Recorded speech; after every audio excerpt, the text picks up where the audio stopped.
I'm ranking every iPhone ever released on a tier list. So we're gonna go from S to D tier because I don't know if there was ever a truly F tier iPhone, although some of them are pretty bad. And at the end of the video, I'm gonna be revealing the GOAT iPhone, in my opinion, the greatest iPhone that Apple ever released. So I'm gonna be ranking each iPhone on three main categories: how innovative it was when it launched, how influential it proved to be on future iPhones, and how well it's aged in 2026. So what that means is you could have a phone that was just fine to use, but it ends up to be really low on the list because it doesn't meet these criteria. Let me know down in the comments below what you think the greatest iPhone of all time was. So let's get into it. Okay, so the iPhone 1. Now I'm gonna say in terms of innovation, this was pretty top tier, okay? So this is the first smartphone that had a true like multi-touch display. So you could like pinch in and out and use two fingers to control your phone instead of just one. And it didn't have a physical keyboard because smartphones up to this point were really pretty clunky and yeah, they weren't great. It also introduced desktop class web browsing, and by today's standards on the little like 3-inch LCD, it's not really desktop class, but this is the closest thing by far that we had gotten to true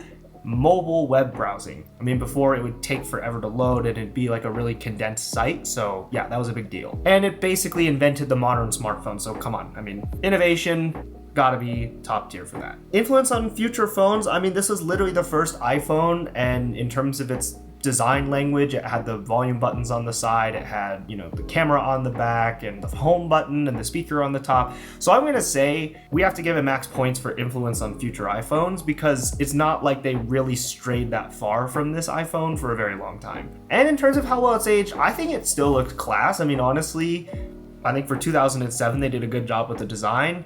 And yeah, it had its issues, like it was AT&T only and all of these different things. But look, it's the first iPhone and I think it's aged well. Everybody kind of reveres this thing. So like the iPhone 1 is going straight up into S tier. Okay, so next in 2008 was the iPhone 3G. So in terms of innovation, it did quite a lot. It brought the App Store, so that's obviously a huge deal. With the iPhone 1, with iOS 1, you couldn't load any other apps. It just came with all the default stuff. It also gave us GPS and also 3G data. So obviously GPS has been in every phone since the iPhone 3G, so that was a big deal. And 3G speeds were a lot faster. And speaking of a lot faster, this thing upgraded the chip, right? No, it did not. So that is actually a massive problem. It had the same camera, it had the same chip, so it was still kind of slow and the battery life was not that great. So yeah, they did do some things with innovation, but there was some big features that they should have introduced, I think, with this generation that kind of held it back. And in terms of influence on future iPhones, I mean, it introduced the App Store, right? So that's obviously very influential. I don't think we can say it's as influential as the first iPhone though, because it wasn't doing quite as much as that first one did. And in terms of how well it's aged, I think it looks really good in photos, but the actual build quality is not great. They're still using a lot of plastic and things like that.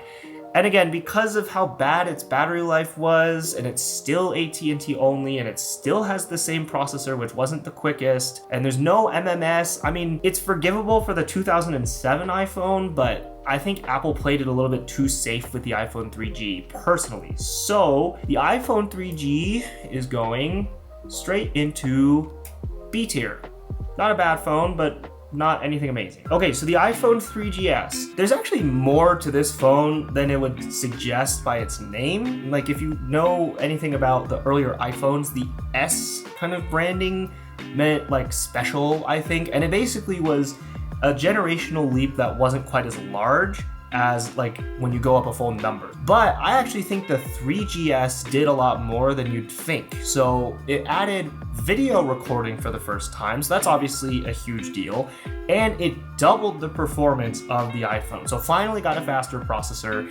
And in terms of influence on future iPhones, I'm gonna give it some pretty large points because it's not like it's the first phone ever to record video, but it's the first iPhone to do so. And that is one of the most important things that people do with their phones nowadays is they record videos. So yeah, it was pretty influential. And in terms of how well it's aged, I mean, design-wise, again, it looks good, but it's the same design as the 3G, so not great. But it did fix a lot of problems with the iPhone 3G and the iPhone 1. I think for that reason, this can go into the A tier tentatively, but yeah, it's not going to be like top of A tier, but it's still good. Okay, the iPhone 4. So in terms of innovation here, I think this is the most innovative iPhone so far since the iPhone 1. So they added the Retina display, which quadrupled the amount of pixels on the phone. And I remember when this thing came out, because I got the iPod Touch 4th generation, and it was like night and day difference. And everything looked so fuzzy on the iPod Touch 3 or the iPhone 3GS versus the newer kind of generations, the iPod Touch 4 and the iPhone 4. It also added a front camera and added FaceTime, which was a huge deal back then. It added HD video recording, so 720p, and it added a flash onto the camera, and it added multitasking as well. So the iPhone had enough RAM now to actually run multiple apps in the background. So that was huge. And finally, they completely redesigned the phone for the first time since launch, and it, I think, looked absolutely amazing when it came out. And in terms of the influence on future iPhones, I mean, I think the design was great, but Apple strayed away from that design pretty quickly. But all of the rest of those innovations really were game-changing, so I'm going to give it pretty top points for influence. And in terms of how it was aged, I think this thing looks absolutely class. I think it looks beautiful. The only problem that this phone ended up having was that like antenna gate thing, and that's where kind of the antennas would get blocked really easily and people had issues with phone calls, so yeah. But in terms of its legacy, I don't think that actually is proven 15, 16 years later to be the stain on the iPhone 4 that people thought it might be. So the iPhone 4, I think, is going straight up into S tier. Okay, the iPhone 4S. So this is where, again, I have to reiterate, I don't think that the iPhone 4S was a bad phone. It's just how we're ranking these particular phones. I am not super convinced on this one. So in terms of innovation, it added Siri, and I understand that at the time, I remember this was a huge deal, like a massive deal. And on paper, it was really cool. It was like the first built-in AI kind of assistant, and I use AI very loosely. The problem is Siri in practice was pretty useless, and to this day it totally sucks. So I think the iPhone 4S had a really cool opportunity here that honestly they did not capitalize on all that well. But here's the thing that I will give the 4S. There's a couple of other things it added. First of all, 1080p video recording, so that's nice. But it added iCloud and iMessage, and I have to say those are really underrated features. I mean, when you think of the iPhone now, iMessage is like 80% of the reason why people buy iPhones in the US. So that's kind of a huge deal. And again, in terms of influence on future iPhones, I'm not giving Siri any points here because I think Siri's trash, but iCloud and iMessage are absolutely huge. So I'm gonna give it a lot of points for that. But in terms of how well it's aged, I don't think it's aged all that well. I mean, it's basically the same phone as the iPhone 4, but Siri is just so bad that it just completely tarnishes the legacy of this iPhone. I'm gonna put the iPhone 4S in B tier with the 3G. Alrighty, iPhone 5. So in terms of innovation, it added LTE, right? So that's nice. It had better mics. Another redesign, they added the lightning port. So before that, it had that ugly, super wonky 30-pin connector. So the lightning port was really nice. I wish it had been USB-C, but that's a different thing entirely. And it was the first iPhone to have a bigger screen, so they made it a little bit taller. And people were clowning on it at the time because this is the first time that they really increased the screen size. But in terms of influence, I think we have to give credit to the iPhone 5 where it's due, because now if you look at iPhones, all the screens are just massive compared to these old things. So this is the first iPhone that really tried to step out of its boundaries, and I'll give it credit for that. The thing is though, I don't like the influence that the lightning port ended up having because I hate that connector and they held onto it for so long, and I really don't think it's aged as well as it could have because of that. However, if you pick up an iPhone 5, it's so light, it's so thin, and it's actually really satisfying just to use. So I think in that sense, the design is aged very well. So all things told, I'm gonna stick the iPhone 5 in B tier with the iPhone 4S. I don't think it's anything incredible, but it did a lot of stuff right. Okay, so the iPhone 5S, the main innovation here was Touch ID, and I'm just gonna actually leave it at that. I loved this phone. I owned this phone, and it was amazing when it first came out. It was super snappy. The Touch ID was absolutely mind-blowing to me at the time. But again, innovation-wise, that's all they really did because it's an S generation iPhone. And in terms of influence, Touch ID stuck around all the way to the iPhone 10, so I'll give it some points for that. And in terms of how well it's aged, I think that this phone has aged very well. Design-wise, for a lot of the same reasons as the iPhone 5, because it's light and it's really thin and all these different things. It feels premium.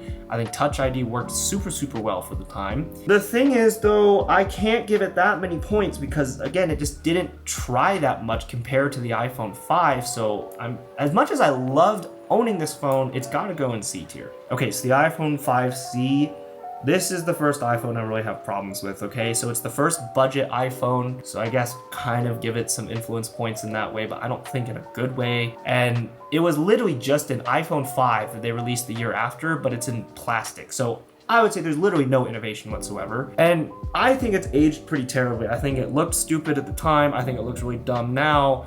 It's just, I am not a fan of the iPhone 5C. So this is going straight into D tier. Okay, the iPhone 6. So in terms of innovation, it's another redesign to the iPhone. They made it really, really thin and they gave them bigger screens. And this was the first iPhone that had a Plus variant. And I'm not going to be counting Plus or Max variants as different phones because it's the same thing, it's just bigger, okay? So you guys are just gonna have to live with that. The other thing that it introduced was Apple Pay, and that was super underrated at the time, I think. But honestly, Apple Pay is everywhere now. So I'm gonna give it big points for both innovation there and influence because, yeah, Apple Pay is a huge deal. And I would argue that the Plus variation of this phone was literally like one of the most influential decisions that they made because everybody loves their Pro Max iPhones now. And this is the first phone to really take that leap and become that kind of phablet category. The thing is though, I don't think that this iPhone aged well at all. Like when you think of the iPhone 6, you think of the whole Bendgate thing. And literally one of my friends in high school had this phone and he was just sitting there and it bent in his pocket somehow. Like this thing was really cool, really thin, but just so fragile. The phone in and of itself, I think, just did not age well, does not have a good legacy in the iPhone lineup. So this might be controversial, but I'm putting this in B tier. I think if it didn't have Bendgate, it could have easily been very high. Okay, the iPhone 6S, again, it's an S-year iPhone, so you can't expect it to do too much, and it didn't. It added 4K video, so that's nice. And it added this feature called 3D Touch, which a lot of you probably don't even know what that is because they ended up getting rid of it really soon after. It was measuring how much pressure you put on the screen so that you could have different like gestures and things like that based off of how hard you press down. It's a cool technology, but it had like zero influence because 3D Touch just didn't take off. No app developers were really sold on it. Apple themselves didn't really seem to be super sold on the feature. And then it just went away. And I'm not really gonna count 4K video recording as like influence necessarily because it's kind of, I mean, of course we're gonna get 4K video recording eventually. So I'll give it a couple of points for influence there, but it's not nearly as big of a leap as from, no video to 480p or 480p to HD or anything like that. And in terms of how well it's aged, I don't think it's aged well at all. It's very forgettable. So the 6S is gonna join the 5C in D tier. Okay, another budget iPhone, the iPhone SE. All right, so in terms of innovation, I'm gonna say literally none. This is just an iPhone 5S, but it's just repackaged and it got a couple of internal buffs. And again, I'm not giving any influence to budget iPhones on influence, okay? Like, I think that's just stupid. And in terms of how well it's aged, I don't think this is aged well. This literally is just an iPhone 5S clone, okay? I don't like budget iPhones, at least in terms of how Apple has gone about it. I think that they're dumb. This is going straight into D tier. Okay, the iPhone 7. This was an extremely controversial phone when it came out because it removed the headphone jack. But one of the reasons why Apple claimed that they did that is so that they could give it water resistance. So the thing about water resistance at the time, I think a lot of people were like, well, who cares? Because everyone was used to having phones that you just didn't drop in water. Like they just knew, hey, if you drop it in the pool or in the sink or whatever, you gotta just take an L on that. But now all smartphones are water resistant. So I actually think removing the headphone jack, it was a huge gamble for Apple at the time, but I think that this actually paid off because who uses wired headphones anymore? Apple was just right, I'm sorry. So in terms of influence, the iPhone 7 Plus actually had dual cameras on the back, which is something that we can easily forget, but that's the first iPhone to have a dual camera system. I think that's hugely influential because all iPhones have at least 2 cameras now, besides, again, the budget model, and I guess the iPhone Air, but whatever. And look, we haven't had a headphone jack since, and no one's really complained about it anymore. And plus, again, all iPhones are water resistant. So I'm gonna argue this was a very influential iPhone model, and for the better. And in terms of how well this has aged, I think this has aged way better than people thought it would initially, because this was such a huge controversy, removing this headphone jack. But who misses that? I mean, again, Apple gambled, I think it paid off. And the jet black color in the iPhone 7, I think is one of the best looking iPhones, period. So I am putting the iPhone 7 in A tier. And maybe that's controversial, but I'm sorry, it's just, this phone was great. Okay, the iPhone 8. So yeah, they made a leap here and they gave the iPhone 8 wireless charging, but it wasn't MagSafe yet. So to be honest, I don't know how much this was really impacting anybody. And the other thing that they added was the True Tone display. This is the stupidest feature ever. It's trash, okay? So if anything, True Tone is a downgrade. If you don't know what it is, don't even bother, all right? I hate True Tone. And in terms of influence, again, wireless charging was important, but it's almost like it walked so that MagSafe could run. So some points for that, I suppose. And in terms of how well it's aged, I mean, this feels more like an S phone than anything. Like if this was called the 7S, I wouldn't even blink an eye. So I don't think it's aged nearly as well as the 7. It just didn't do a whole lot. It was fine. So for that reason, we're putting it in C tier with the iPhone 5S, just a very safe iPhone. All right, the iPhone 10, okay, or the iPhone X, all right? So this was one of the most innovative iPhones, period, because they completely redesigned the phone again. What they did is they removed the home button and then they changed the design so that it was an edge-to-edge display, didn't have those big bezels in the top and the bottom, and they added the infamous notch so that they could stick Face ID into the phone to remove Touch ID, and they added an OLED screen. So look, I'm gonna be honest, Apple hyped this up a ton as the 10th anniversary iPhone, and I think it's deserved. I think this is an absolutely class phone. It was amazing when it came out. It was the first iPhone that cost $1,000, which did not set a very great trend because, I mean, here we are today and iPhones are even more expensive than that, and whatever. But I can't argue with how absolutely huge this phone was in terms of influence, because everything that they've done with the iPhone now has just become iPhone, right? Like, I get that the notch got replaced with a dynamic island, but let's be honest, that's just a redesigned notch. Nobody misses the home button anymore. We all love our OLED screens. This is a big deal. And in terms of how well it's aged, look, I think the phone was cool back then, but I remember Samsung just releasing ads that made fun of the notch, and it was valid. I think the notch was super ugly, and it was huge on the iPhone 10. So like in terms of design, I think that still looks dumb to this day. I think it looks even dumber now since we have phones that have a tiny cutout for a camera. So I can't give it an S tier, all right, but I'm gonna give the iPhone 10 a high A tier. Okay, the iPhone 10s, they didn't do anything with this phone, all right? I don't care. I'm not going to tell you. If you notice, I'm not blabbing on about the processors and all that. Like, who cares? All right, who cares? They didn't do anything. They added a stupid dual SIM tray. Who needs that? Seriously, it has no influence. It's completely forgettable. This is one of the worst phones they ever released. I'm sorry. And another crap phone. Apple was not on a good run with these X-based iPhones. The iPhone XR or XR. This is crap. All right, it's another budget iPhone. You already know what I think of those. I'm not going to waste your time. This is going straight into the D tier. Okay, iPhone 11. So they increased the screen size again, and they gave the iPhone 11 an ultra-wide camera. So those were two pretty big deals. Both of those features are pretty staple on iPhones today, and especially that ultra-wide camera. So I think it's pretty important, but it's nothing like incredibly groundbreaking. And in terms of how it's aged, it's fine. I mean, you could honestly still use an iPhone 11 now and probably not miss out on all that much. So I'm gonna stick the iPhone 11 solidly in B tier. Okay, so the iPhone 11 Pro and 11 Pro Max. Again, those are gonna count as one phone. In terms of innovation, this was the first iPhone with a triple camera system, and it was so much better than anything that we had gotten. So I'm not gonna give a lot of credit a lot of the time to Apple improving their cameras, but this was actually significant. And it's the first Pro iPhone. I mean, so that is insanely influential because everybody loves their Pro iPhones now. And I think it's aged very well. I mean, people, I think, very fondly remember the iPhone 11 Pro It's got fantastic battery life, one of the best in the iPhone lineup, period. I mean, this is tough. This is really, really tough. Is it as good as the original iPhone and the iPhone 4? You know what, screw it. I'm gonna put the iPhone 11 Pro in very high A tier. I don't think that you can compare it to these top tier iPhones, and I promise those are not gonna be the only two in S tier. But if you're gonna tell me the iPhone 11 Pro goes into S tier, I'm really not gonna argue with you. It's a tough call. The iPhone SE 2, another phone I'm not gonna waste your time with. This was, okay, look, I know the end of the video I'm gonna tell you what my GOAT iPhone is. This is the WOT iPhone. Worst iPhone of all time. iPhone SE 2, what are we doing? What are we doing, Apple? This phone sucks, all right? I'm not even gonna cover it.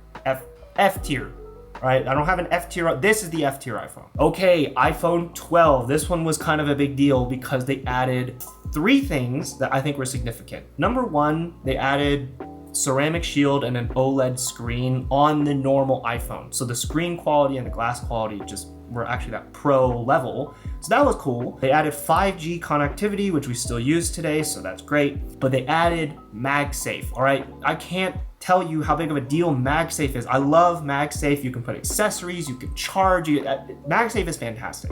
And in terms of the influence, look, I mean, I'm only really gonna give it credit for MagSafe. That's a big deal. But these other things, again, they were kind of bound to happen. Of course, we're gonna have a 5G iPhone. Of course, the glass is gonna get stronger. Of course, OLED's gonna come to the normal iPhones at some point. So MagSafe, I think, is the big thing here. And it's aged pretty dang well. I think, again, you could use it just as well as an 11. So I'm gonna place it in B tier, probably above the 11. iPhone 12 mini. The innovation, they just made it small. All right, this is an iPhone 12, but it had like a 5.3 inch screen, something like that.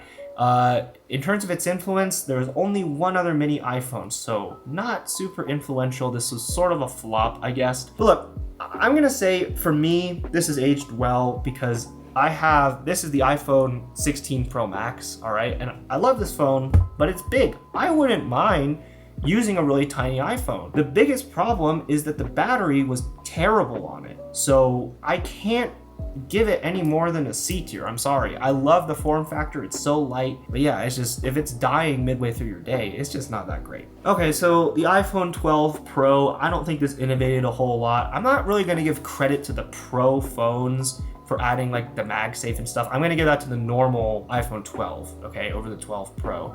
Because I think the iPhone Pros should innovate on top of the normal iPhones, if that makes sense. So in terms of the innovation and the influence and all these categories, how well is age? Dude, who talks about the iPhone 12 Pro? Like seriously, I don't think that this did anything. So I don't think it's the worst. It's better than all the rest of them in D tier, but it goes in D tier. Okay, the iPhone 13, all right? So this video's getting long. I'm just gonna keep it simple. This didn't really do anything, didn't have any influence. It didn't age that well. This is just an iPhone cash grab, whatever. Like I don't think that this phone was very good. So it's not worse than the SE, but it's in a D tier. And again, iPhone 13 mini, it's the same thing as the 12 mini, had all the same problems, just a little bit higher specs. So, but you know, the thing is I can't even put it in C tier necessarily because this is the second generation of this phone. So yeah, this thing goes in D tier as well. But Apple wasn't just swinging and missing with everything, and I think this is 2021. The 13 Pro is one of the most beloved iPhones ever, okay? And there's a reason. You have to keep in mind, okay? We're not gonna be innovating by like, we're adding video recording and we're like these huge features in the beginning. It's hard for Apple to innovate, and I'm keeping that in mind as I'm going on, all right? So this is well into the iPhone's life cycle, but they added 2 features that people were practically begging for in the 13 Pro. The first one was Pro Motion, so 120 Hertz display, and the second one was just way better battery life. So I understand this isn't like 2007 iPhone innovation, but for the time, this was absolutely massive for the iPhone lineup. And again, in terms of influence, Pro Motion is massive. Now even the base iPhone 17 has Pro Motion, so big ups there. And the battery life here has basically set the standard for every iPhone since, because it was just so good. Like it was noticeably better. And in terms of how it's aged, I don't think there's been an iPhone in recent years that's aged as well as the 13 Pro or the 13 Pro Max. People love this thing. A lot of people still use it, say they'll never upgrade. This is an S tier iPhone, okay? I'm putting it above the 11 Pro. just because it's aged so well. Okay, iPhone 14, another stupid cash grab. I'm not gonna waste your time with this. Look at the pictures of the 13 and the 14. These are the same phone. This is stupid. In fact, it had the same chip as the iPhone 13. When I was doing the research for this video, I was on the Apple website. I had to double check to make sure they didn't have a typo or something. This is the same chip. And yeah, I guess it added satellite SOS stuff and crashed it down. I don't care, all right? This iPhone's trash. This is a cash grab. Going straight into D tier. Okay, the iPhone 14 Pro. I had this iPhone in the purple color, which I liked. The things that it did, it added an always on display. I don't particularly use that, but a lot of people were saying, Android's been doing this for years, so please add it. And they did, so I guess fair enough. It changed the notch to a dynamic island. I like the dynamic island. It's better than the notch, but how innovative is it? I don't really know. And then it added a 48 megapixel sensor to the main camera, which is a big deal for a lot of people. That's nice, but it's not anything groundbreaking. In terms of influence, look, I'll give the 14 Pro some points here because now pretty much all the iPhones have the dynamic island. This is the first one to do it, I guess. I mean, it's the way that you can differentiate a newer iPhone versus an older one now, is if it has that dynamic island instead of the notch. So in terms of how well it's aged, I think it aged fine. I mean, the dynamic island's still here, but it's just I can't give it that many points because it still felt fairly safe to me. So I'm putting it at the top of C tier. Okay, so the iPhone 15. So you got the dynamic island from the Pro phones to the regular ones. You got the 48 megapixel camera from the Pro phones on the regular iPhone. But the big innovation was USB-C, but this was freaking USB-C 2.0 speeds. What are we doing? What are we doing, Apple? In terms of influence, I guess you can say yeah, it added USB-C and that was a big deal. Regardless of whether or not Apple was strong-armed into doing it, that's something. But the fact this was USB 2.0 when this released, that is just unforgivable. I'm sorry. So I don't think this phone aged well at all. Some people like the pink color, but I don't know, this is going to D tier for me. The iPhone 15 Pro. So in terms of its innovation, they changed it to a titanium body, which was cool. It made the iPhone lighter than the 14 Pro, and it was noticeable, but it just wasn't very good with heat, and as we all know, that didn't last very long. And I'll give it some influence points here because this had real USB-C 3.0 speeds. And in terms of how it's aged, I don't know if it's aged super well because they just got rid of titanium right afterwards. But it's the first USB-C iPhone. I think everyone's gonna remember the 15 Pro for that, so it's not a D tier iPhone, probably right around C tier with the 14 Pro. Okay, the iPhone 16 and 16 Pro, I'm gonna keep this simple. Look, I have the 16 Pro Max, okay, and again, I like this phone. All these stupid phones did was add this camera control button that literally no one has ever used in the history of ever. So I'm just gonna keep it simple. These are going into, not that bad. They're going into D tier above these dumb SE phones and all that, but yeah, this is not good. Okay, now finally we have our current generation of iPhones. The 17, finally I'm going to give this actually a ton of points, all right? Because you get Pro Motion on the normal iPhone. You say, oh, it's only the Pro iPhone. Just hear me out, okay? Pro Motion on a normal iPhone, way better battery life, and it's got this super cool square sensor for your selfie camera. It's just all the 13 Pro's innovations, but then they made its way into the normal iPhone. And of course, this is the latest iPhone release, so you can't really count these other two categories, right? So I'm gonna make a new category, the precedent that this sets for future models. And I'm gonna give this full points and then some because it sets such a good precedent. The base iPhone isn't missing any features for the average person. The cameras are a little bit less versatile, but besides that, this is basically a Pro iPhone for $800. So I'm sorry, this is a straight up S tier phone all the way. And then finally the iPhone 17 Pro. So we have another design change. We went back to aluminum with vapor cooling, and it did improve the battery, which great, okay? And look, this is the first redesign to the Pro iPhones in a very long time, so I'll give them some credit for that, and I don't think it's radical or anything, but at least they're trying. So I think this is a fairly safe iPhone, but I don't think it's bad by any means. It's a better Pro iPhone than we've gotten in a very long time. So I think this is very solidly in the B tier. And I just realized I don't have an iPhone Air. I don't like the iPhone Air, and I know it's very controversial. If I had a little image, just imagine it's in D tier. I don't know what they're doing. Like who's asking for a thinner phone? All right, like we want better battery.